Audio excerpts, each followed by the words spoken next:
So let's talk about a few key points about the earnest money when it comes to Oregon home buying. The first one and the most important one is hiring the right agent who's experienced and caring and competent, who can remind you about the deadline, how to protect that earnest money, and how to take that earnest money back and walk away when it's necessary. So working with a really good agent, that's the first step and the most important thing.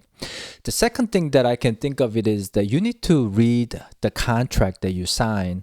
I try to explain as much as I can to my buyers, but whenever I send a document, I tell them to read and let me know if they have any questions and then sign. Because with the DocuSign nowadays, it's so easy to click, goes through like 10 pages so fast, and you just sign like 5 signatures. So make sure to read your contract. It may take some time, but you need to understand what's going on. And it's not, well, some paragraphs are kind of hard to understand. And when in that case, you just ask your realtor, hey, what does this mean? What does this paragraph mean? So you have to understand that. And then you have to make sure, the third one is you have to have the budget in place. So when we do the real estate transactions, any funds needs to be liquid, meaning it should be, you should be able to liquidate that within like 1 business days, typically like, savings account or checking account, but not like a stock market. If that is the case, you need to specify that you're using the money from the stock market and it may take 1 week to liquidate that. You need to specify that. Otherwise, that funds need to be liquid, meaning be able to, cash out.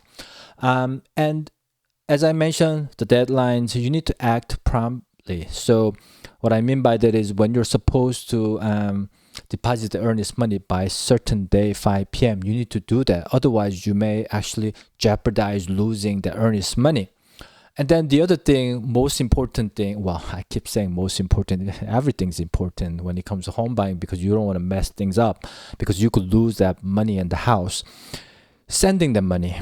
So, you could actually send a check. You could do a cashier's check, or you could wire.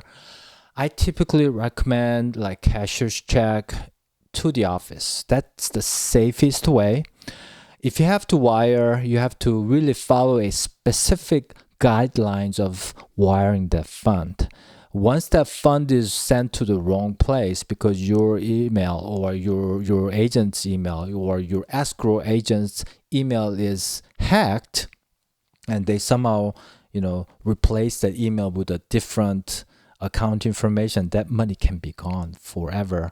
And in fact, the real estate fraud with the wiring fraud is one of the main reasons why so many people lose money.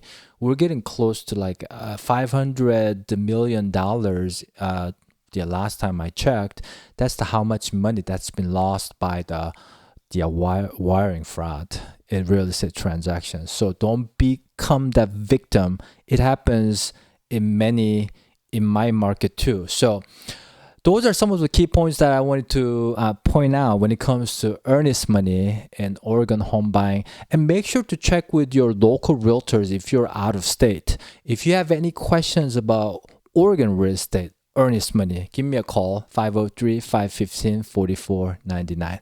Thanks for watching and have a great day.